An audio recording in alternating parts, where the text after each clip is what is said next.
Hello and welcome back to Reading in the Peers, where we chat about and discuss all sorts of movies. My name is Gary O'Brien, and joining me today, once again, it's Lili Nolan as we talk about the 2004 film adaptation of Lemony Snicket's A Series of Unfortunate Events. So stick around, we hope you enjoy.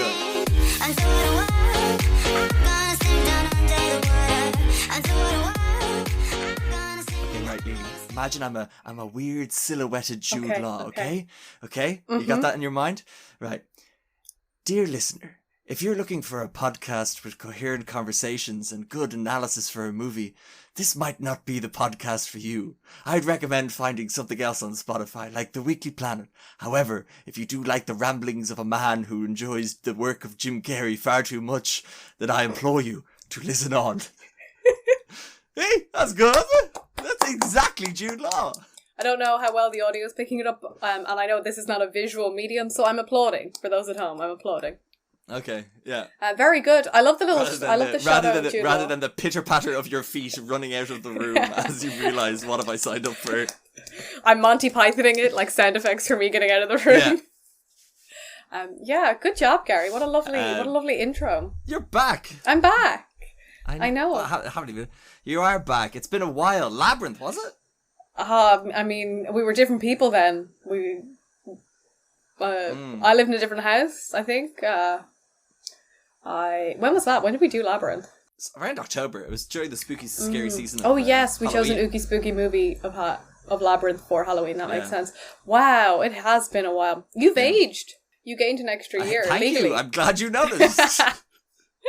But I meant legally, like in the system that records your birth, you have aged. It was your birthday.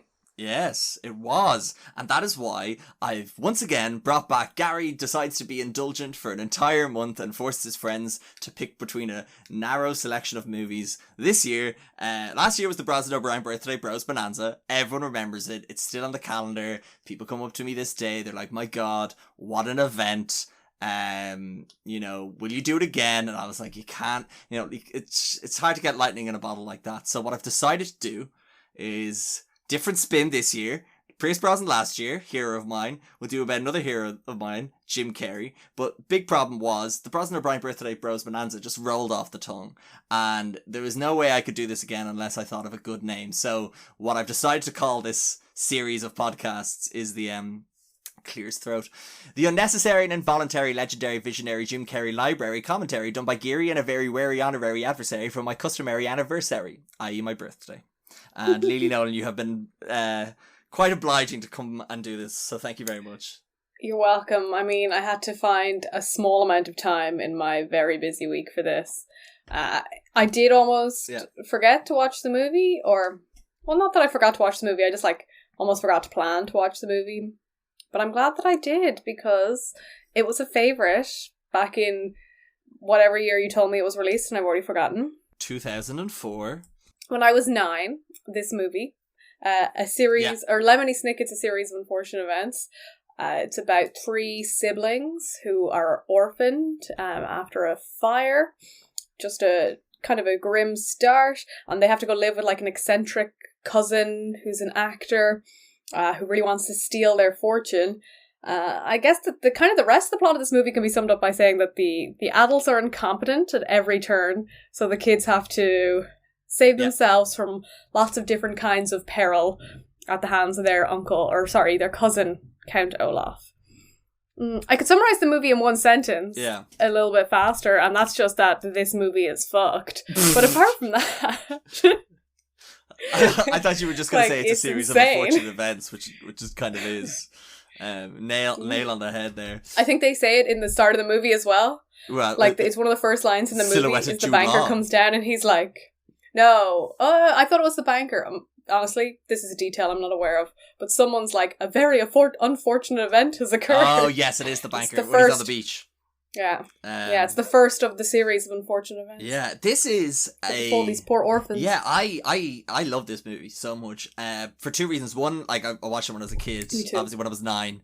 And would I have been 9? I would have been 9. And I still have my cinema ticket from Liffey Valley Cinema on the 23rd of December sorry, what am I going? 2004. Wow. My God, it's late on a Friday. It's Friday the 13th as well, so it adds to the spooky nature of a series of unfortunate events.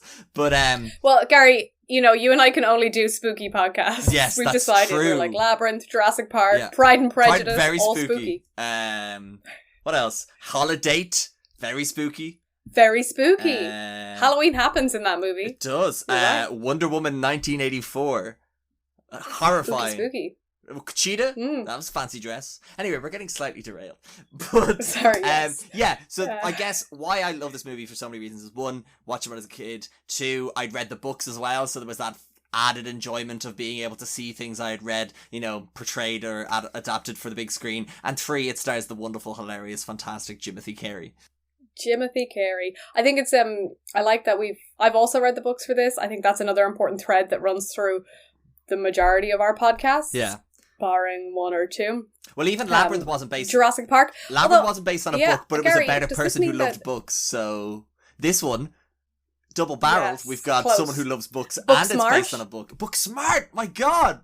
It's like some weird MCU Lili also, books. Holiday? But although I do think... They should read we a book. We don't talk about holidays. That's a book. That's a movie sorely lacking. A diary, Gary. A diary full of dates. That's a book. There we go. But I will say, we have to do Uncle Book next. So we've both read Jurassic Park, and we've both read these series of unfortunate events. And I feel like that's where the list stops. We both read the crossover in our books. Oh yes, we have now. Which I would call. Oh God. This book is fucked. In one sentence. Yeah. I'm pretty sure that was your Goodreads review. Yeah. But yeah, so this movie, what I love about it for so many, obviously love the adaptation and stuff like that, but I guess just as a movie by itself, how do you think it stands up if you had never read the books or anything like that? What would you view it as, as a movie entity kind of thing? Yeah, so I think the movie describes it itself, and I feel like I'm also stealing this from my own knowledge of the books, is that it's like a gothic mystery that you've kind of turned on its head a little bit. It's got that thing that happens in movies where we don't really define a time period, we just go, ooh, oldie-esque, and we're going to make it spooky. And it's got a very distinct tone, is probably a good way to describe it. There's a narrator, and they use this narration device quite well, quite excellently, some might say. As Gary did with the bit in the beginning, there's a narrator played by Jude Law, who is Lemony Snicket, in theory, telling you how terrible everything's going to be, talking about how bad stuff gets for the kids, and all the time kind of dips in and out, being like, oh God, it's only going to get worse, people. What are you still doing in the movie? And that's how the books are written as well. Yeah. They're like, close the book, turn back now, don't read it as you go through it. Which is kind of fun, especially in 2004 as kids. That would have been something that was just so weird and out there that we would have loved it. As an adult, rewatching this movie, I think it's great. I think, oh my God, these kids have a terrible life. And I also think they did a bit too much. This movie is the first 3 books smushed together. And they added in another set piece, plot set piece in the middle. Was that the train bit? Train. Yeah, because I meant to ask. That doesn't happen. I was because I have watched the Netflix series as well, which I would highly recommend for anyone who's a big fan of the series of this movie. The book series of this movie. It's very targeted, Gary. It's very targeted because I haven't watched it. I cannot believe you haven't watched the series. I can't either, to be honest. That's incredible to me. You know what? Do you want to know something funny? I got Netflix to watch the series. I still haven't watched the series. Okay, I was like, now that they're bringing out a series of unfortunate events, I'll cave and I'll get Netflix. And you've watched Bridgerton 50 times. I'd rather not say. Okay, fine. That's also based on a book. It makes sense. Don't worry about it. Okay, yeah, and I guess I remember as a kid when I was watching this, I was quite upset because again, I think this might have been one of the first movies I ever saw that was based on a book I'd read. Because spoiler alert, Gary doesn't read many books, and I remember just thinking they left out this bit, they left out that bit, and I think the bit where I remember things being moved around and being quite upset. But looking back and also having seen the Netflix series, I think this movie did a really, really good job of just hitting the plot points it needed to, but also doing a really good job of making those 3 stories link together and be coherent, especially with there's like at the end scene of the first book is actually at the end of the movie, which acts as a really kind of natural place to leave the story, which I thought was quite interesting.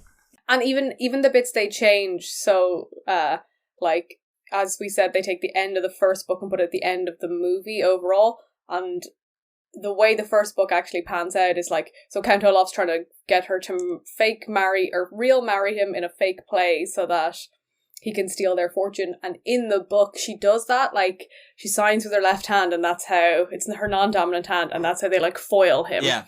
But in the movie, they don't. That's not really how they end it. But I just love that they still make nods to all the things in the books that they've changed and moved around. So like they reference her hands. Like, yeah, because he says at one point he goes, gonna sign it or whatever. Like they. And it's because I remember as a kid thinking like, oh no, Jim Carrey, Count Olaf's even smarter than I thought.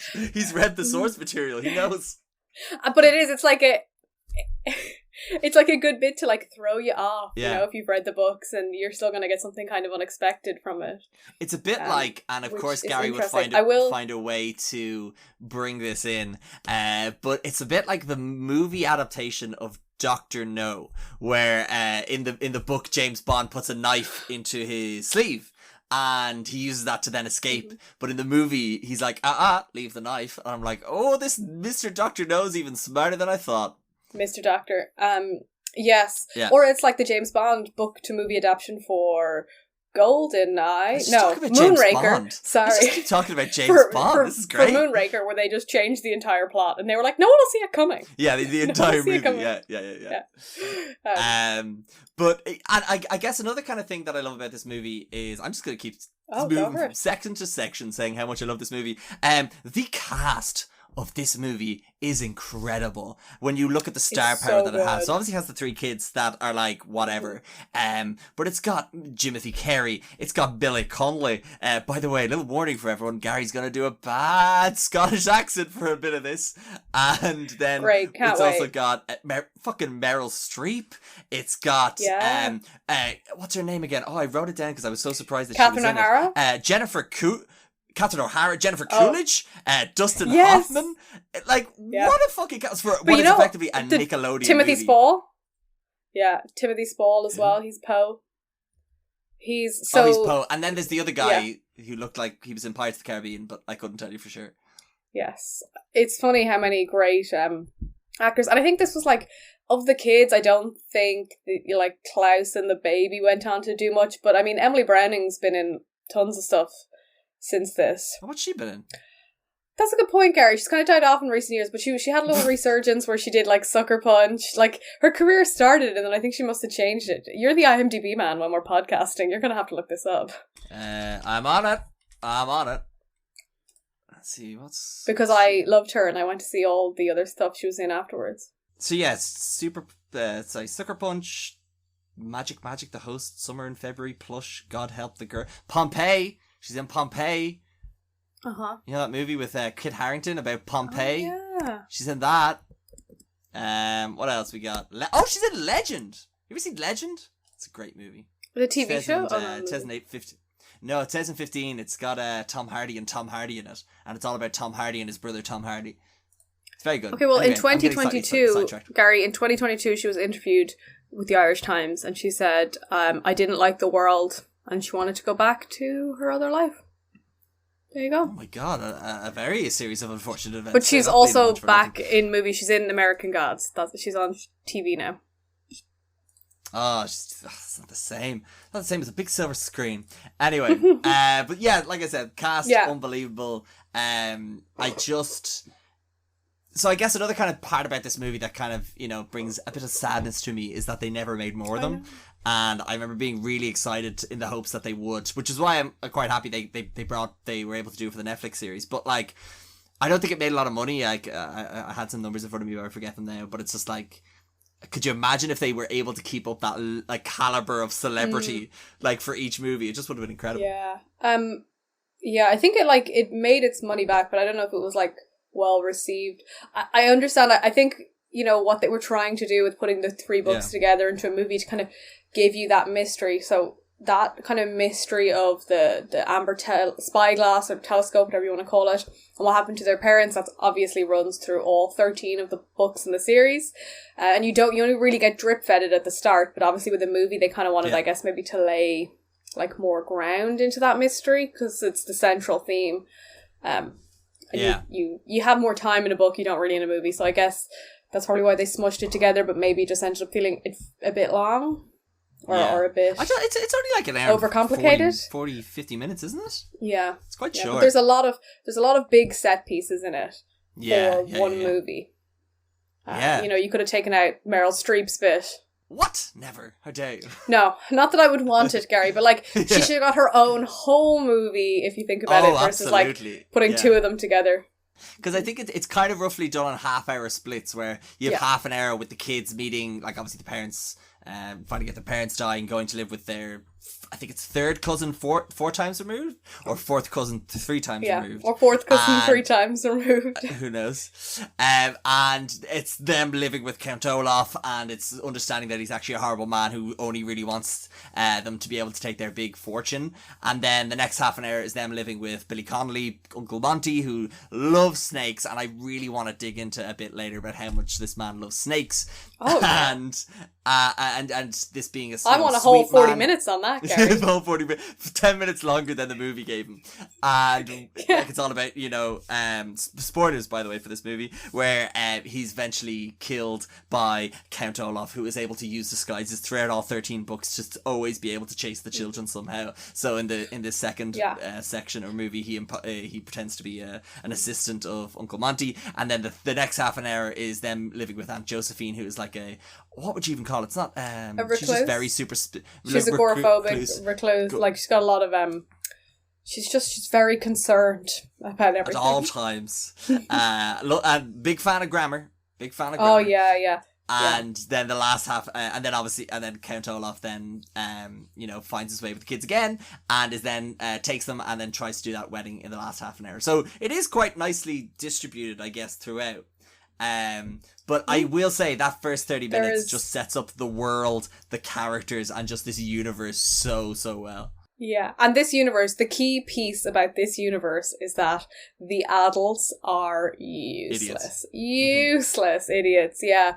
I think, I actually think in the books, maybe around, like, book 9, he stops we stop meeting a new Count Olaf every book, and they're just, like, on the run from him or something. I think at one point he frames them for his own murder, even though he's not murdered in the books. But, like someone else in his troop is, it's a whole thing. But in this, like, Count Olaf appears in increasingly obvious disguises. What I love about that actually is, so I don't know if I watched the trailer for this before I rewatched the movie when I was downloading it from YouTube, but in the trailer they're like, starring Jim Carrey, Jim Carrey, and Jim Carrey, because they cut through all his disguises. It was a great bit. I love that. And it's really funny because I was reading like quotes that Jim Carrey had said about the movie where he's like, I have not read the books, but he was like, I'm just so fascinated by the character. And Jim Carrey notoriously doesn't do sequels. He's only ever done 2, one being Ace Ventura 2, which he was contractually obliged to do, and the other being Dumb and Dumber 2. But apparently for this he was all for doing more movies. Like he was. It was also Sonic the Hedgehog 2. Oh, sorry. I see. That's just so like I'm so used to. I've been saying it's that new other one, for like 15, like for so long. Because up until Dumb and Dumber 2, he hadn't done one, and then obviously Dumb and Dumber. So yeah, I'm just at this point it's gone. But anyway, he was notorious for a very long time for not doing sequels, and this one apparently he was all for it, and I would have fucking loved to see just Jim Carrey with more and more disguises. Because don't get me wrong, like the Neil Patrick Harris version is very like charming and quite like it's very very good, but it does have that Netflix feel to it, where this is very movie quality-esque, and I think that's also when it comes down to like the set, the costumes, just the world, and it's quite interesting. I don't know if you really looked into it like too much, but like Tim Burton was attached at one point to do the movie, which I think you kind of see a lot of similarities with his work, specifically Sleepy Hollow, I think, influenced the theme and the gothic nature of the movie quite a lot. But what was most interesting, and I love that score. Like that theme score is brilliant. So that they run through it. Yeah, so good. But sorry, I distracted you from your point about Tim Burton. My last point, which I just think was quite interesting, was because of course when Tim Burton is involved, so is Johnny Depp, and Johnny Depp was meant to be Count Olaf for all the movies, which I also would have think would have been fantastic, because any excuse to put a weird wig or mustache on that man, he is all for it. But you know what? I think Jim Carrey there's something about him that this role suits him so well. He's got that, I think it's his face contortions, like those other actors have been good, but they can't move just their face like him, and that really plays into the disguises. Yeah. Gary, what's your favourite version of Jim Carrey in this? In this? Oh, Stefano, 1000%. Stefano, the Italian man. I'm the Italian man. I didn't work on my impression, no. I did, I just wrote that down at one point. It was like, I am Stefano, I am an Italian man. Hold on, I need 20 and what's the other thing he says? Workshop this. I like to facilitate and remain observatory. I'm Stefano, I'm an Italian man. I'm quite known for being it's just he's like I'm an Italian man. I can't do it. It sounds like Jack Nicholson. There's one bit, no, but like what I love about the Stefano character, goddamn others. That's it. What I love about the Stefano character is that like every line that comes out of his mouth is gold, even the ones that are kind of quiet, like when he's like mumbling away in the background. If you actually listen, there's one point where he's like, I like children, never really was a child though. Yeah. It's just so funny. Yeah, I wrote down so many of his quotes from in the books. It's like it's one thing to hear from the children, from Lemony Snicket's perspective, that the kids are so on to Count Olaf's disguise and they know it's him, but I think there's something so much more entertaining when you can clearly like from a visual medium point of view, it's so obviously Jim Carrey, and then you see Billy Connolly being like, oh, Stefano, you silly Billy. It's just like, it's clearly Jim Carrey. Yeah, but also like even the I wonder how much of it is him versus like writing, because I know Jim Carrey tends to kind of be good at doing his own stuff. I have two bits there's even lines earlier on where when they're in Count Olaf's house the first time, and he like sets them all the chores and they have to make him dinner, and they're like, dinner? And he's like, it's the French word for the evening meal. And then later on he asks for roast beef, and he's like, the Swedish word for beef that is roasted. And as a kid, and even as an adult, that was the funniest thing that I'd ever seen. I just have like a page of his quotes in my notes from this. I tried to not. I tried to not take too many, but my biggest thing from the Jim Carrey performance in this movie was I was like, the director gave him the note, eyebrows. And Jim Carrey was just like, cool, okay, that's 50% of my Count Olaf character's eyebrows. Got it. Cool. Moving on. I did make a great note here. Hang on, I'm gonna find it because it's very relevant. Oh, you know when they go to Count Olaf's house and he's performing for his acting troupe and then they're asleep but he's still just doing bits? I just wrote down very Gary of him. Yeah. It's like, this is so on brand. There's been many a late nights where everyone's ready to go home and I'm like, but wait a minute, you want to see my new Jim Carrey bit? It's the Stefano character. Oh, there's so much. I could talk for hours on this Jim Carrey stuff. The bit where they knock on his door, and also this is a very other Gary moment that I resonated with, where they knocked on his door and he's like, intrude. But what I love about that as well is that like before that he's like clearly listening at the door. He hears them, and then you can hear him running up the stairs to go intrude. So it's all, and there's like oh, so good. Or and another great performance is obviously Meryl Streep, but like Meryl Streep as Aunt Josephine being confused by Count Olaf as Jim Carrey as Count Olaf pretending to be Captain Sham is again hilarious. She needs more props for her comedic role in this. Yeah, I think I didn't see it on the IMDb trivia section, so it's probably not true. But I could have swore it's a fact, where I think she only did this because her niece or daughter is like a big fan of the books. Can we give some props to young children in the lives of famous and expensive actors, forcing them to do movies they don't want to for our enjoyment? Because like how many times, like I'm pretty sure like I don't know, this like I remember just hearing of actors being like, the only reason I was in this Star Wars movie was because my kids said they'd never speak to me again or some shit. Which I just thought was great. And I love but like at that bit, the other random actress, sorry, because it happens in the Meryl Streep bit, so I've remembered, is she's afraid of realtors. When she opens the door, it's Jane Lynch. Oh, it is Jane Lynch. Yeah. Fuck, I forgot she was in this as well. My God. But that bit that I was talking about that I just find incredibly funny is when, like, the kids are like, it's Count Olaf, and she's like, behind Captain Cham. Yeah. And they're like, no. You fucking idiot. Like, no. Oh, And he says that he says he's got a face like a hen's arse, which I also find really funny in Jim Carrey's voice.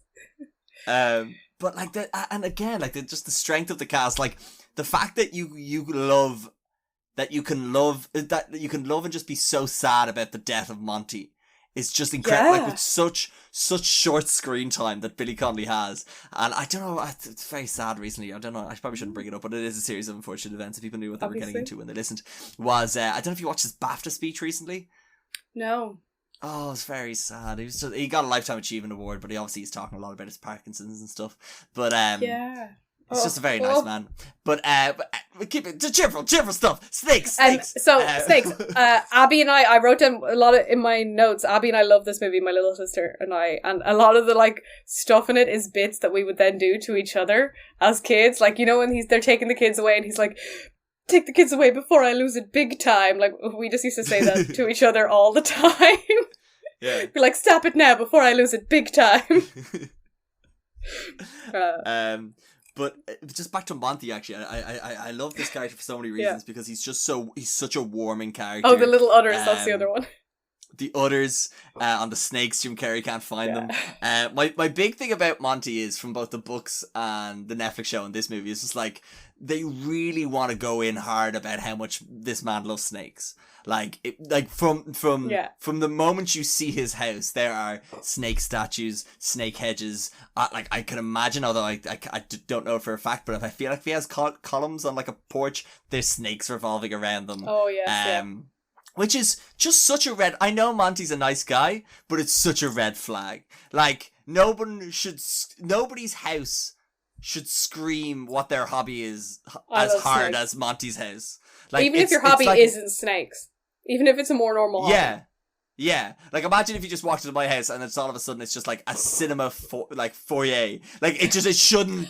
Gary, you know what? It's like if I walked into your house and like the coasters said "Reeling on the Piers" and the T-shirts said "Reeling on the Piers" and the cards said "Reeling on the Piers." That's all hidden away. Don't you worry. That's not in the garden. You know what I mean? That's what I'm getting at here. But yeah, fair. And I have one of my favorite bits about Monty is you're right, it's incredibly sad when he dies. But that's like when the police come to investigate, it's just the peak incompetence of adults when the kids are like, this is Count Olaf, and they're just like, this man has no eyebrows. What are you talking about?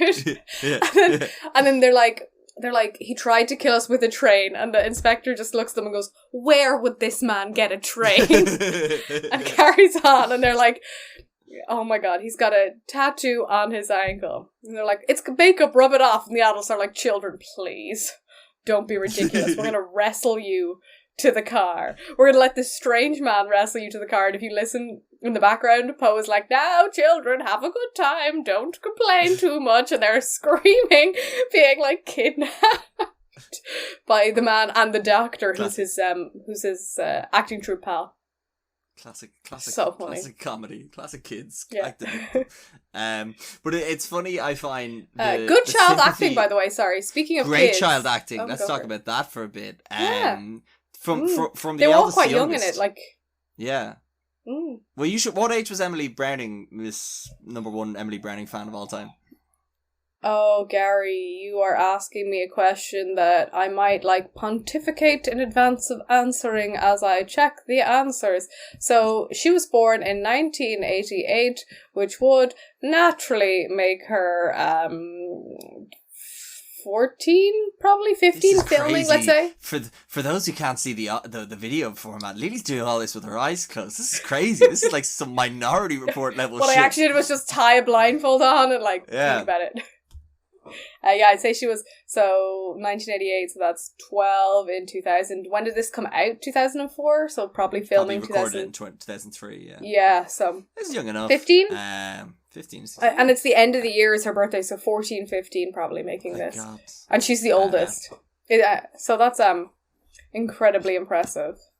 But I actually thought Klaus was quite impressive as well, because some of the dialogue like he's given is like quite shouty at like, because he's quite like he's a bit hot-headed in a way. Like he has that rant when they storm up to the attic at one point after Count Olaf's being an asshole or whatever, and there's bits where he's like, he gets smacked in the face as well by Jim Carrey's Count Olaf, and he does those. I don't know, Lili, if you could close your eyes for a sec again and just try and imagine what age the actor who played Klaus Baudelaire in the 2004 13? series of Unfortunate Events. Oh wow! 13. Did you know he's Irish? What? The only child of Irish-born artist and a Irish American dude. This is crazy. You're doing all this from your head, not even looking at the screen. Okay, well, from my mind. Okay. Well, Wikipedia says he's an American actor, so. And I know how. Well, his middle name is Pork, so. Yeah. You know, there's a lot of Irish in New York, Gary. It's totally fine. His mother was an Irish artist, apparently. He's still acting. I did not realise that. He's obviously not done that many big things since then, but... And to go against the advice of David Bowie in Labyrinth, let's not forget about the baby here. Let's talk about Let's not forget about the baby. Played by twins, as most babies are. Played by twins. Although... apparently they were supposed to be triplets.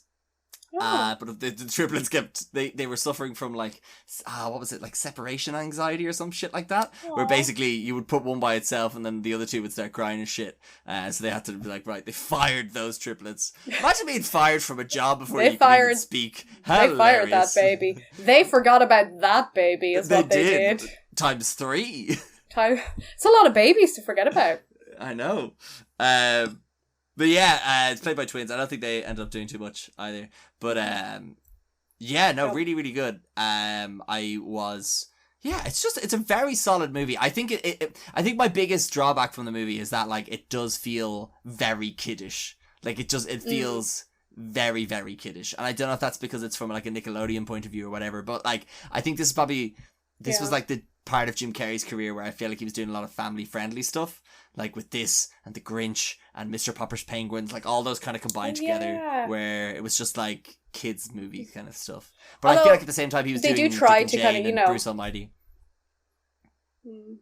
They are also trying to it is that kind of classic kids movie thing of playing to the adult audience as well, with some jokes that are going to go over the kids' heads, and obviously Jim Carrey kind of tends to play that role in movies a lot, like doing it for the parents as well as the kids, and it is oh my god, did you know Gilbert Gottfried's in this as well? Sorry, I saw the Wikipedia open.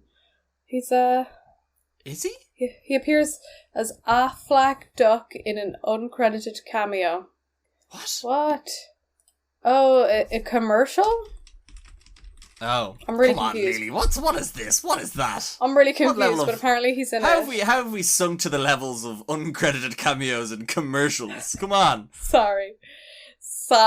I was making an actual point. Sorry, they're playing to the. It is playing to the adults, like the parents as well, and it could be like. I wonder though, is it like a kind of a reaction to just how dark a lot of the material is? That that's true, you kind of have to really tone it back down the other side, otherwise it's not a movie for the target audience at all. Yeah. But then again, I love seeing Jim Carrey doing monkey noises to a baby. I'm like, this is my jam. This is the height of comedy. Yeah. Banana. that, I love that. Like that shit still made me laugh. Like however many years on, more than like some of the maybe more cleverly constructed jokes. I'm like, nah, Jim Carrey doing monkey noises. That's all it takes. Jim Carrey. Also, like, Jim Carrey rocking in a chair in a hallway going, do you have a hall pass? That made me laugh. Even though it's terrifying. I'm going to spend all night trying to get this Stefano impression down. It's going to irritate me so much. I do have a note about, I don't know if it was right, Billy. But... I'm going to try, and I'm going to hate listening back to this, but it's just, I am Stefano. I am an Italian man. My name it's that is long Stefano. A in man. I'm an Italian man. Italian man. It's more... I'm an Italian man. Fuck me. This is going to... Anyway, we'll move on because this podcast will be 3 hours long until we get it right. And then I still love when he's playing, like... When he's playing Count Olaf, he feels more like he's playing Jim Carrey. And I think it's funny because you watch him play, like... two characters in the movie then go back to playing himself at the end, so just playing Count Olaf. And God, that man is deranged. Like, he's talking to the kids. Like, he walks into the room, the kids are talking, he walks in, he's like, Caesar must die, Caesar must die. Just like, what? This makes no sense, but I love it. At one point, they're like, he's like, we can't all get what we want. I want all investigations against me to cease. It's so weird. And it's not, I don't think anyone else doing it would it be that funny. Like, Jim Carrey really plays to it so well. Well, like, one of the people who was, I saw that was apparently, like, there's obviously, like I said, Johnny Depp, but also in this was, I think I had somewhere else where, like, Glenn Close was meant to play Aunt Josephine and stuff. But one of the people I saw on the IMDb trivia section, which has never been wrong, it was Jonah Hill as Count Olaf. But, like, he said apparently he turned... Yeah. I couldn't see it. Like, 2004, like, anyway, it'd be weird. That is weird. Do you know what I'd love to see? John Mulaney play Count Olaf. Oh, that'll be so good. My name is Stefano. I'm an Italian man. That's it. That would absolutely be it. And they're just like, he's just like, I don't know, I want your fortune or something. I'm a sea captain.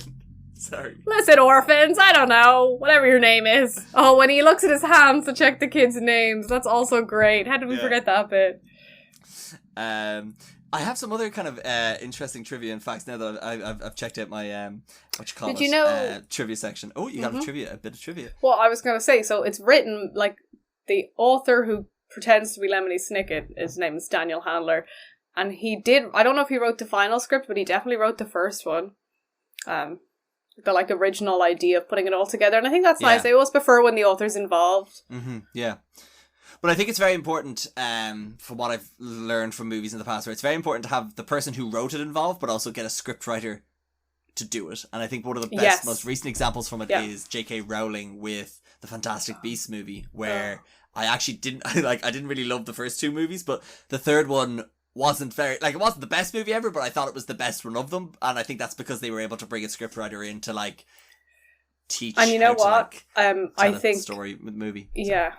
And on that topic, as much as I don't like her for many, many reasons at this point, you know, her questionable politics aside, she's not in any way, like, you know, she's a book writer, so she wrote big books, and then someone broke those down and made the Harry Potter movies. Like, I don't think she can create a world in a hour 30 minutes. She needs a big book that someone else breaks down, because I noticed that in those movies the plot doesn't follow. It's not great at, like, setting itself up or following through on stuff, and it's because she's not writing the way she's meant to. Whether you think that's good or not is completely different, but yes. And also I agree. Another cool thing about this movie, it was the first ever Nickelodeon movie to win an Academy Award, which was for best makeup and hairstyling. Because I will say, the makeup, not only on Jim Carrey, but just also on the other characters, whether that be the acting troupe, which you haven't even gotten into as well, which I think in the books is definitely a big part, but very, very underplayed in the movies. Sorry. They're always like the tool, I guess, for Count Olaf to get away with it is the acting troupe. Yeah. And they are just way more competent and usually just make up for his lack of expertise and knowing how to do and because the troupe is big, that's kind of how they explain away how he gets away with it each time in the book, is that often, like, Count Olaf might not arrive until, like, halfway through, but a different member of his troupe has been there, and it's not the same one you saw last time, and that's why you didn't recognize him for this long. You know, they can play into that a little bit more in the book. I had another point, Gary, and, well, just because you were talking about it was, like, nominated for costume design, but it didn't win. But Gary, at one point, how did it not win? Because at one point, Count Olaf wears the biggest top hat I have ever seen for no reason. It's so good. It's when he gets him in the court, and it's like 4 times the size of a regular top hat. Yeah. He wears it for 30 seconds. They can't even fit the whole thing on the screen. And it should have won the Academy Award for that. What did win the Academy Award? This is where Gary gets angry at a movie that best costume. It's just this podcast, a lot of us Googling. The Lord of the Rings Return of the King? Like, what even is that movie? No, The Aviator. The Aviator. 1 year later, Gary. Oh, sorry, I was looking at the actual Oscars that came out into... Oh, because this was Ah, that's unfortunate because I really wanted to go in about how I don't like the Lord of the Rings movies. But oh well. Yeah, The Aviator, fine. Why not? I've never seen it. You're just going to steal that, you're going to steal that late night with Seth Meyers bit and go in about how you don't like Lord of the Rings. So good. I think you'll find I had that opinion before that. I was just using that to show that other people feel that way too. The great thing is that this movie stole the Oscar for best makeup from The Passion of the Christ, which just I love for some reason. This one is my religion. You can't offend me.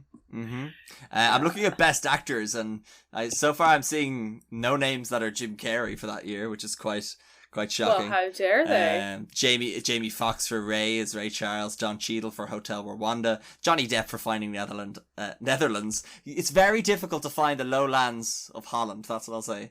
Leonardo DiCaprio for The Aviator, and Clint Eastwood for $1 Million Baby. Yeah, and the supporting actor? No, wow, Morgan Freeman, yeah. Let down again, my god. Back to a series of unfortunate events. What else? Meryl Streep. Just speaking of Oscar-winning actresses and actors. It's funny how I had so much sympathy for Monty's death and absolutely no sympathy for Meryl Streep's.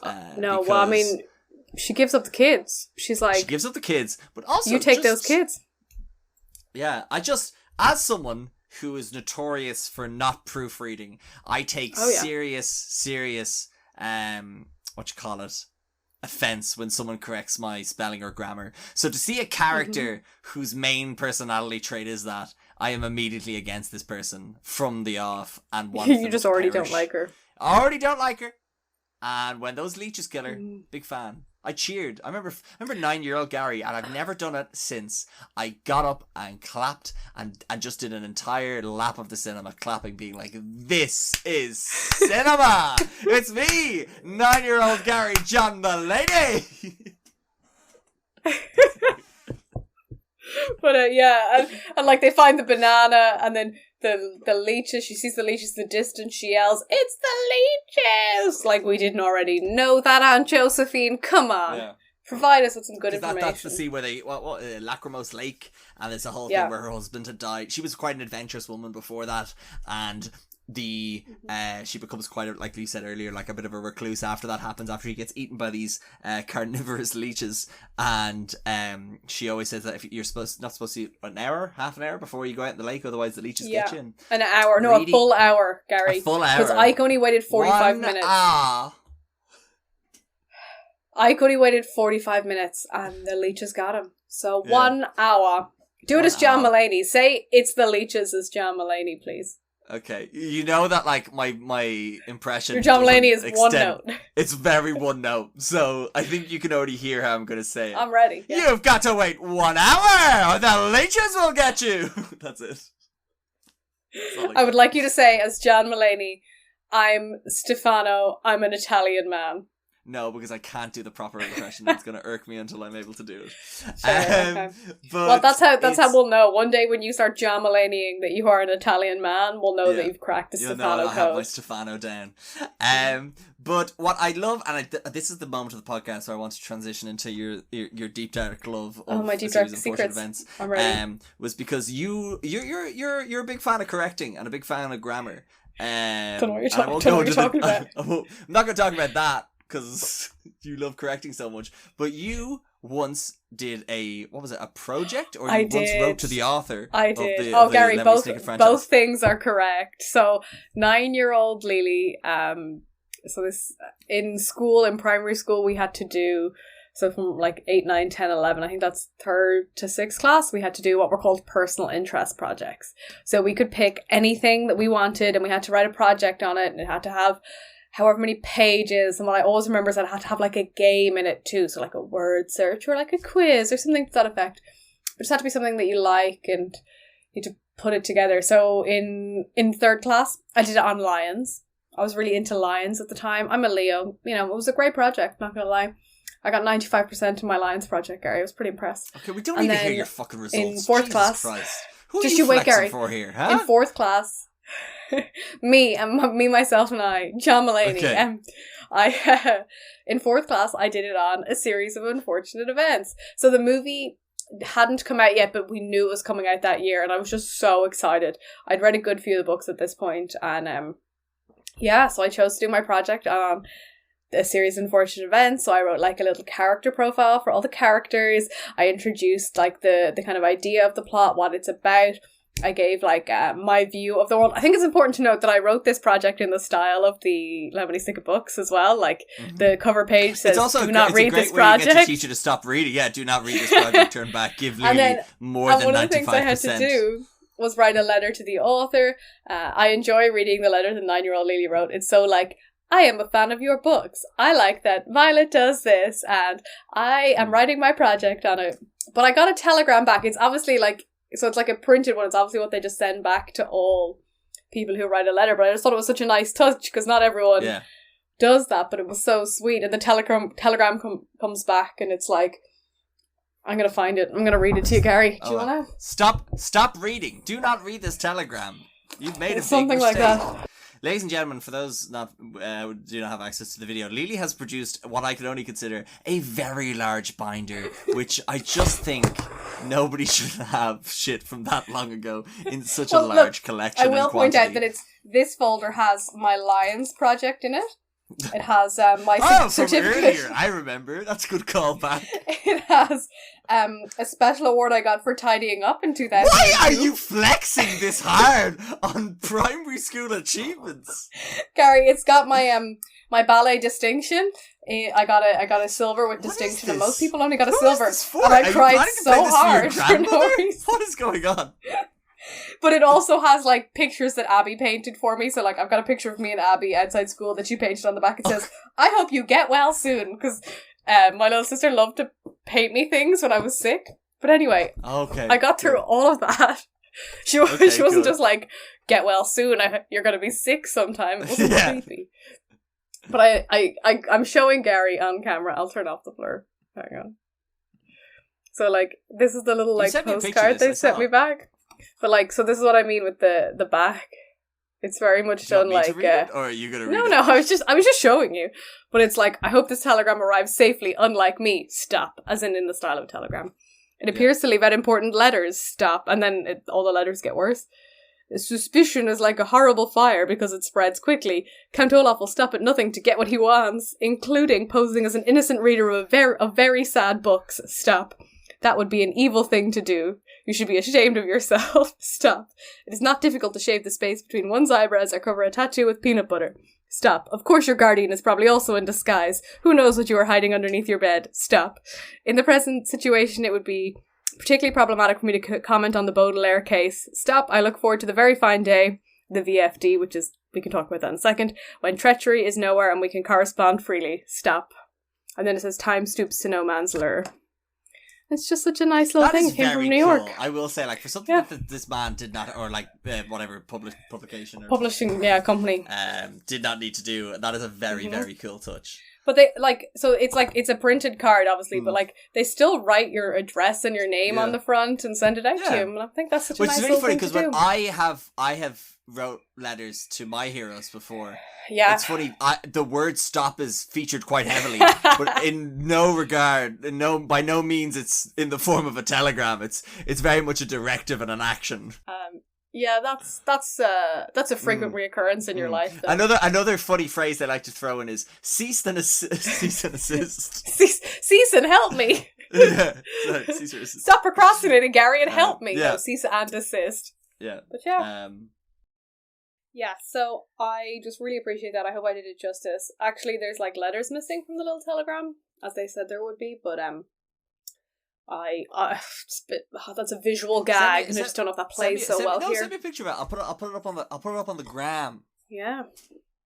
On the Instagram. I'll do that later. I won't do that mid-recording, but yes, I'll send you a picture of the back of it. Bit more nostalgia for me when I was younger was, I don't know if you ever played the PlayStation 2 game of this. Oh, it was the best. No. Oh, it was so much fun. I did play. I will add in that my dad downloaded me a very specific PC version, like game to play of this, and I wonder if they're similar. Because I know, like, you had to like invent stuff as Violet, and then you had to like shoot stuff, and it was all. I just remember having a little great time with it. It was so much fun. Yeah, I remember that. It was like it wasn't the same game. I think it was like maybe more puzzle solvy. Like you had to. I remember there was a bit where you had to match things, and it was like set in a house, and you'd have to go through the house. But it was like the first computer game that I ever played that was like mine, as opposed to like you know, like that's not just like solitaire or pinball. Oh, but like this game, it was just like it was around the time of, you remember, like movies just always made PlayStation game versions of them. Like there was but they didn't necessarily have like much to do with the plot. They were like more focused on the action and stuff. But I guess what's so fun about looking back at these old games is just how poorly animated the actors' faces are. So if you get a moment today, I might put it up on the Instagram. I might use this as a clip, who knows? But like comparing the actors versus the like, this is PlayStation 2, this is 2004 technology. It's 18 years ago. It is hilarious. It's obviously not as bad as, and I don't know if you've seen pictures of it, but it's PlayStation 1 Hagrid. It's horrifying. This isn't as bad as that, but it's still pretty horrendous. But I just remember, so like, just because I do you remember, like, we didn't have a PlayStation when I was little, but we did have a big computer. Like, you remember the big, thick computer screens? The white one. Yeah, and the big, like, tower block that you needed to work on it. And I remember we had the Rugrats tie-in games for both Rugrats movies. And even, like, Abby and I we had to keep that computer for years because no one could crack the last Rugrats level. Like, it was insanely hard for some reason for this kids game. Like, at one point we were like, Daddy, I need you to help. And he was like, what have they done with this kids game? It was like a Pong thing, but it was like near impossible to crack as you got up to higher levels. And I feel like that's something that happened a lot in those games. They'd be like movie tie-in games, and then it'd be like the most difficult. There'd be some incredibly difficult bit in the middle. Speaking of haunting childhood moments and the yet to be advancements in technology, the CGI Sonny. CGI baby, yeah. CGI. Horrifying. Terrifying. Haunts my dreams. Oh, it's creepy. I just don't. You know what? I don't like it. I don't like it. It's not that bad for the time, but I don't like it. No. Have you heard of? Do you know the Uncanny Valley? I know the Uncanny Valley. Yeah, it's big Uncanny Valley vibes, which is where it doesn't look enough, not like a human, but not enough like a human for our brains to comprehend it as something that's, you know, there's like an evolutionary survival instinct that kicks in when we see graphics that are trying to be too human, where our brain goes, that's super weird, I don't like it. That's this baby.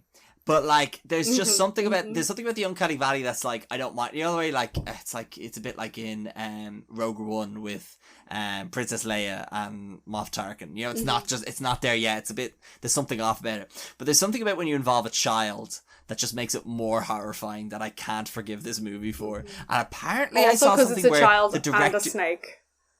The child with a snake, yes. There was just too many horror. I didn't know what I was more scared of. The big snake or the CGI bebe, but there was something. The incredibly deadly viper, or the CGI bebe.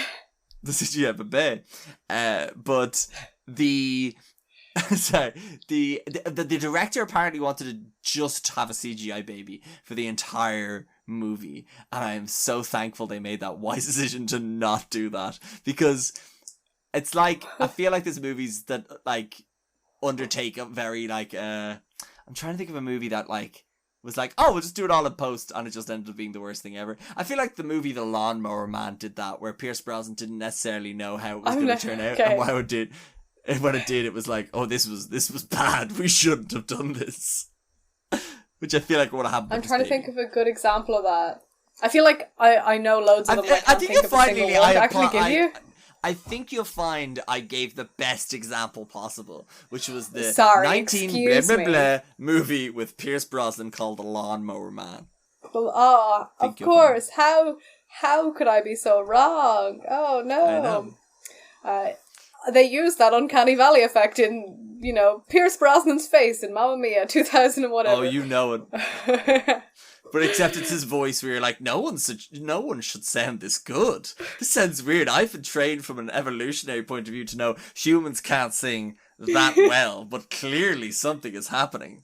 And something that I saw that actually was going around recently, and I found it really funny because I started coming up on my TikTok before we even planned to do this podcast, and we planned to do this podcast, and I was seeing it everywhere. which is a different psychological phenomenon that we don't have time to get into. But it's that idea that it's like, you know that this book was written by a man because no woman can tie her hair up with a ribbon. It is impractical. It is, in fact, impossible. And as we all wanted to do it, of this generation, we all wanted to tie our hair up with a ribbon, like Violet. And it doesn't work. Ribbon is not made. You need the elastic in it. There's a reason they put elastic in hairbands. You don't get this, Gary. Just like zone out for a minute while I have at it. But you cannot tie your hair up with a singular ribbon. But I tried many a time. My name is Stefano. I'm an Italian. So I'm just working on my Stefano. Just workshopping Stefano. I'm an Italian man. Oh, I cannot do it. It's driving me insane. But yeah, much like I imagine the lack of elasticity in a ribbon to tie one's hair with. Correct, Gary O'Brien. Correct. And as an adult watching this back, another thing that annoys me is that they have the little plaits in her hair, and it looks quite cool on her. They're like half her hair is kind of a plait. They've got to be clip-ons because... Yes, they are. Would you like to know why? Because, so, one of the big things about this movie there was one major difference between the movie costume, like, between all the characters. So, Klaus in the books is apparently is nearly blind without his glasses, but in this, in the movie, they only show him with glasses when he's reading. Apparently, Sunny hates the colour pink, but in this movie, she's always wearing pink. But Violet, the actress, was unable to put her hair in braids because they would not... stay together, or something. I don't know. So I've cut my notes cut off because I clearly didn't there's no way it could stay together. Well, if you're washing hair and you've got like kind of hair of that softer texture, it just won't stay in a plait. I understand this. I've quite thick hair, but I've quite soft hair, and it's a permanent struggle. So and also, Gary, the other way that you know this is that they put a big plait in her hair. And she still had most of the hair that would surround it, whereas if you were to do that with like a normal person, it would just take up all their hair and they'd look weirdly kind of bald on one side. So they've got to be extensions. What I do enjoy though, and this is for I'm acting this out, by the way, for Gary. You guys can't tell that, but I will say, just calling to the visual medium of a podcast, my Zoom background is a poster of the movie, and you'll see that Emily Browning actually has plaits in her hair. Yeah. And while it's not really relevant for my description, for my point to get across, I'm fully like trying to put a plait in my hair while I describe this to Gary so that he understands what I'm talking about, but I still think it's going over his head. I'm just imagining a monkey smashing symbols together in your brain that's going, I'm an Italian man, I'm an Italian man, I'm an Italian man. My name is Stefano. I cannot get it. It's pretty good. It's pretty close. No, it's not there. I I'm pride sorry. myself on my Jim Carrey impressions, and I will not rest until I get this. Okay. But yeah, like, so I guess. But I thought like just going back to the hair thing. Like I said, the kind of earlier the costume stuff was quite good, and there was obviously a lot of attention to detail, and it's unfortunate, like, having seen some of the Netflix stuff, what they were able to do with some of the other costumes for, like, I don't remember, like, I think it's the 5th book, the elevator one, where it's all like the pinstripes and stuff. Like that whole episode, like there's two episodes per 6 books, sorry. What's the 5th one? The 5th one's in the school. I don't know, actually. I'm just I think the 4th one's the school, the lumber mill, the 5th one's the school, 6th one must be the lift. Yeah, the 6th one's the lift, the fancy apartment in the lift. The 7th one is the village. No. Or yes, is the 7th one and the 8th one's the hospital? 8th is the hospital, 9th is the carnival, 10 is the slope, 11 is the grotto, 12th is the penultimate peril in the hotel, and the 13th is the end. Thank you, Brain, for remembering that and not having access to Wikipedia. But like I said, so what was great about the costumes and stuff, like, and the actors looking so good, I guess, again, just going back to the makeup, was it kind of distracted you from the background of the movie, which I thought was interesting because all of this movie was shot in a blue screen, and on a sound stage. So there was at no point were they ever outside for any of this movie, which I thought was quite interesting. But you know what? I think that kind of adds to it, that kind of like... It does. It gives gothic, a weird like, filter weird, to it. Yeah. But I'll tell you where the worst example of that exists is Dumbo. Have you ever seen I think it's 2017, 2018, I can't remember. I haven't seen it, but I've seen the trailers. Don't watch it, it's bad. If you want something to haunt your childhood, watch the CGI Dumbo. It's terrifying and it's bad. Which hurts me to say because it's got Colin Farrell, Danny DeVito and Michael Keaton and Eva Green. It's an incredibly stacked movie, but unfortunately it possesses what I can only imagine the summoned from hell demon that is Dumbo. But they don't do blue screen well? They do. Oh, they do it so poorly. They do Colin Farrell's hand because he doesn't have an arm in the movie. But it's really interesting because the guys at the corridor crew were breaking down how they had to like reanimate his entire torso just so they could have him without an arm and shit like that. But yet they couldn't do decent outsides. Anyway, I'm getting far too from the point here. About but no, it does give it it gives it like a, I don't want to say cartoony, maybe like theatrical feel to it, I think is what it is. Yeah, very soon. Yeah. And that works quite well because that's the vibe they're going for. But the attention to detail in the sets that they've created is it's intense, but I think it's really apparent in Count Olaf's house where there's all these pictures of him. Like there's a portrait of him as Queen Elizabeth. There's like a knight and stuff like that. Yeah, it's so good. I just love that, like, everywhere you turn, there's a new kind of portrait of him in a weird, just sort of, I'd say, like, kind of famous theatre moments, I guess, is probably, or famous artistic moments. But it's funny, because, do you remember earlier I was talking about how you shouldn't have your hobby that on display as soon as you get into someone's house? I think Count Olaf also took a page out of Monty's book and was like, my hobby is loving myself, so I want people to be very aware of that as soon as they come into my house. Yeah. Sorry, as soon as they intrude into his house. Intrude.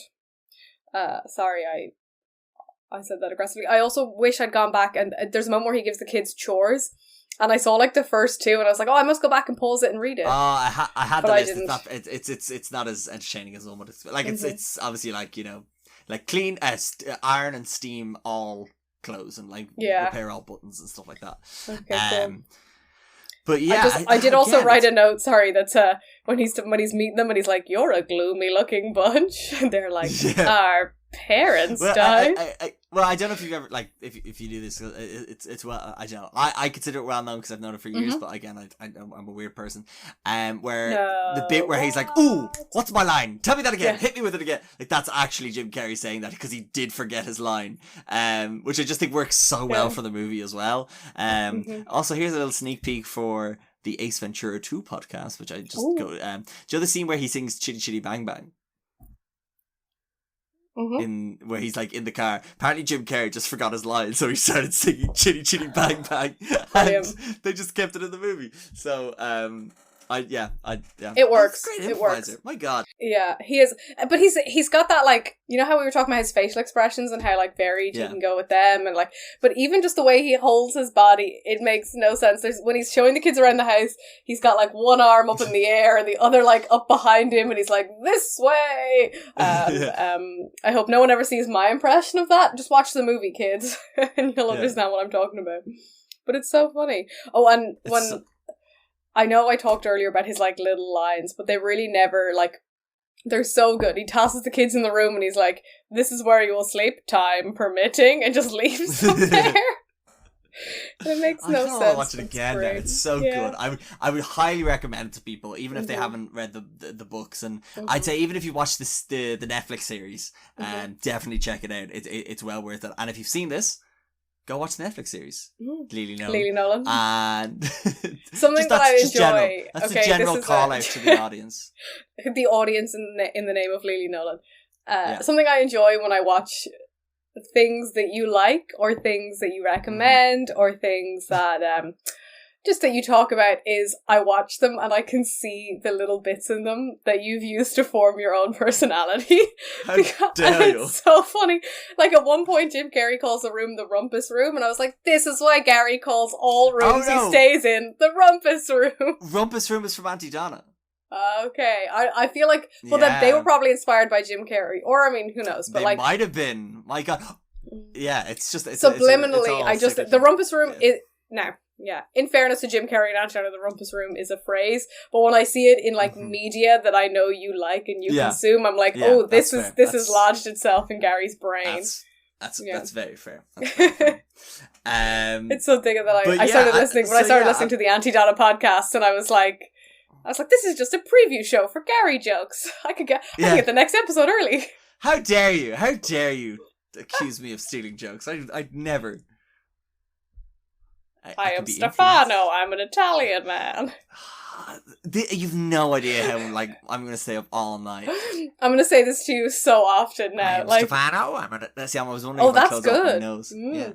I'm You're getting Stefano. there. I'm an Italian man. Nah, That's pretty I'll get good. it. It's gonna When you drive me listen back to insane. this, you'll be like, oh, I'm much better at it than I think I am. You say that, but after 65 episodes, I realised that all the impressions I do, I'm like, why did I think I was close? I was gonna say, I think it would be an excellent bit if future Gary edits in just Jim Carrey saying it and pretends that it's his accent him doing it.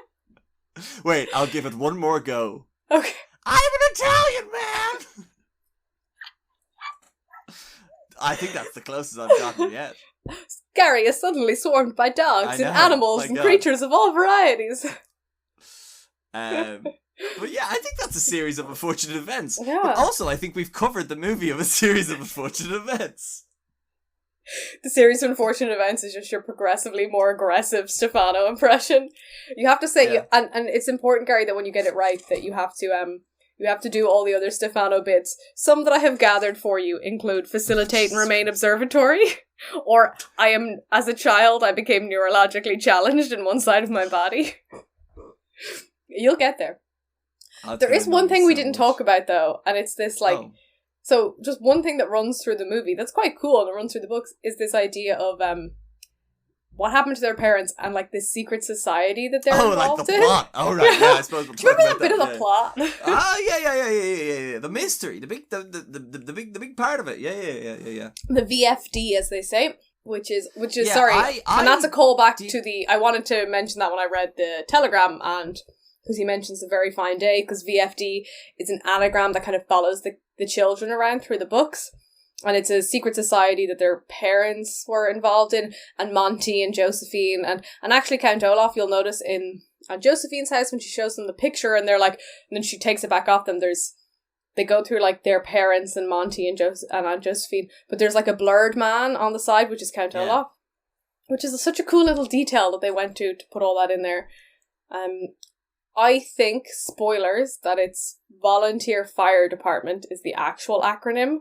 They follow fake acronyms like throughout the books, like the Village of Foul Devotees. That's my favourite. It's all I think I remember when I was reading the books, I don't think the mystery ever really satisfied me to what it had like set it up to be. Me But either. again, like I think just the fun of Count Olaf and the situation the kids found them in was fun, but I remember being quite disappointed by the end. But I think the Netflix show actually does a very good job of fixing that, in that like there's some flashbacks and stuff like Gary, that makes I you, will that watch kind of the fills show in. eventually. There's It's no not need for you to really pepper it through. I'm just saying, I didn't want to be like, oh, the whole mystery, the whole series builds to it. It's shite. Yeah, no. But I'm trying to be like, but the Netflix series. So I'm telling people, Gary O'Brien, don't read books. Just watch the adaptations. It's great. But yeah, I think that's, as a kid though, it was just so cool to, like, a mystery that went through a series that seemed quite adult, and I think the books and the movies we talked about earlier just struck this balance of being like kind of different and giving you new, maybe more darker themes while still kind of keeping it friendly enough for kids of that age to read, which is why they were so popular. But yeah, and that's why I think it's not an easy feat to get 13 books published. Yeah, 13 books, a bunch of spin-offs. He just wrote a new book. You know what else I have, Gary? Like, he wrote a little book of, like, quotes and phrases that he liked. I have that somewhere. Okay. I was really into it. We don't have time for you to read it. Oh, Gary, please. We are out of time. I just wish we didn't talk much about, all your different accolades from primary school. No we might have had time for it. I know what you're thinking, Gary. Was it necessary for you to do that much John Mulaney and try and, do your Stefano? Yes. Gary, I had a homework pass in there. We didn't even get to it. We didn't even get to my homework pass. We didn't even get to my star chart. We didn't even get to the tickets from the Tutankhamun exhibition I went to. Okay, we're gonna stop there. Next time we can do the Mummy, and I'll bring that up. Oh, I'd love to do the Mummy. Yeah, we'll do the Mummy for like. Yeah. I'd love to do that for like we can do that for Halloween. Keep the spooky, scary theme. Yeah. Like get people to do like. Spooky. Yeah, it's like Okay, remind me of that because I might forget. But remind me that I'll do that. Avid listeners of the podcast, hold Gary accountable. Yes. Thank you. That's me and David. We'll hold you accountable. That's true. He might say it to me. He might remind me. But actually, speaking to the avid Yeah. listener to this podcast, thank you so much for listening. But I have a request. Actually, never mind. I have a demand and I have a request. The demand? Oh, 5 stars okay. on Spotify, please and thank you. On the app. On the Mhm. app, 5 stars. I want it. It gives me no Oh, yeah. money, no extra bump in any sort of rankings or rating. I just want it. I want people to do it. And that's just Gary the end wants of it, and he's gonna. What he does is when he gets them, he prints it off and he puts it in his own folder of achievements And to go I through bring later it to on. my second class teacher, and he's like, "Why you keep showing up in my house?" And I'm like, "Mr. O." It's like, "You told me to do this," and he was just like, "He said, show me your work." I'm like, "I am showing you my work." You never specified the end date of that request. Anyway, so yes, that. The other is a request, and myself and David bring it up on the monthly movie awards often enough, but there is a fantastic website called Letterboxd, which is great for both tracking the movies that you are watching, but also reviewing them and being able to follow other people and see what they think of a movie. And myself and David have kind of been plugging our Letterboxd, but now that we finally got Lili on the podcast now, I'm going to plug Lili's. Woohoo! Lili has Letterboxd as well, and her Let me username check my is... Lili _ Nolan. Lili _ Nolan. Give her a follow My there. picture is Alice in Wonderland. There you go. Easy to find. But also what we're going to do is every month on the monthly movie awards, we're going to read out our favourite reviews of movies that came out that month and such. So if anyone follows myself, David, or Lili, we'll see what people are reviewing or rating movies, and we'll give it a call out on the monthly movie awards. Maybe we'll give it an award. That's a good idea. I'm gonna write that down. We'll give it an award. But An award for the best review. yeah, award for best review. Yeah, review award. That's a good idea. I'll do that. Or maybe I'll forget. Who knows? Or maybe I won't do the Mummy. I mean, my favorite is of the last month is there's been some excellent Northman reviews. If people want to go check those out on Letterboxd, I recommend. Absolutely. And also you can follow the Instagram at Reading of the Peers. We put up some stuff there on the podcast as well. But yeah, I think that's it, Lili. I think I've covered off everything. I think so. I think we've done every event that was unfortunate. There is a poll Letterboxd. we can put into the podcast, and I think we might do something like, is Gary getting closer to his Stefano impression? Okay, I had a real suggestion. Okay. That we could put which version of Count Olaf is people's favourite. Count Olaf. OG Count Olaf. Jim Count Carrey. Olaf in the top hat. Oh, sorry. I was going to say Jim Carrey, Neil Patrick Harris, Count or Olaf. Gary. Count Olaf in the top hat. Okay. Stefano the Italian I find man. this funny that you started Captain this as a Sham. serious suggestion. Yeah. Well, it is like which version? It's Count Olaf. Count Olaf in the top hat. See, you They're two lose very me at option distinct number versions. 2. That's where you get me. Stefano the Italian man. Where would he get a train, Gary? That's true. Captain Sham is Count Olaf behind him. Okay. Who's to say? And then Count Olaf in the play. There's 5 options. Okay. Play Count Olaf. And I believe, what random joke will I make about play Count Olaf? Play Count Olaf. I'm pretty sure at one point play Count Olaf goes, my public awaits. So we could throw that in somehow.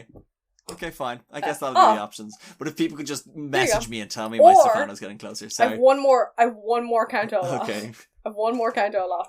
It's Count Olaf when they're on the boat being rescued after the whole bloody leeches call it thing, countless when they, Olafs, am I right? Josephine away. Fucking hell, this is going longer and Well, longer. hey! So in what would actually be quite a traumatic moment for those children, their guardian who just opted to sacrifice them is pushed away to be eaten alive by carnivorous leeches. The police arrive and Count Olaf just turns around and goes, everybody be cool. And then he handles the police situation. Okay, so I think that Count Olaf deserves a mention. Okay, so what's that one? Count Olaf and be cool? I'm going to need you to send me a list after this. Yeah, everybody be cool. Everybody be cool. I will. Don't worry about him. Okay. Yeah. I think the obvious winner is either Italian man Stefano or Top Hat Count Olaf, but I'll let the population decide. Okay. I'll let the people I love speak. that it's not even the listeners, it's the general population of, I assume, the world? Well, I mean, come on, Gary, what's your... Yeah, I want it to be statistically significant, so I'm going to need a much wider sample than this. Okay, that's fair. Right, Miss Nolan, thank you very much for coming back and being part of this ridiculous Jim Carrey thing that I don't have to say again. Anytime. We'll have to get you back before the Mummy, and we'll have to think of another book franchise, and basically anything you did a project Yes. on in school, we'll be sure to link Oh, that yeah. in. But also I want to say, Marie Antoinette. What else did I do a project on in school? There's one more that I can't remember. well, if it's anything like the first one, it's gonna Medieval times. Medieval times, Gary. There we go. Yeah, let's just do a podcast on the medieval times. Right, Lili, thanks again very much. Much appreciated as always. Thanks, Any and all the listeners, thank you so much for listening. We hope you enjoyed. Take it easy. And I never really know how to end these, but what's a quote from the movie I can end this on? Gary, come on. There's only one choice. My name is Stefano. I'm an Italian man. Time to go to a secondary location.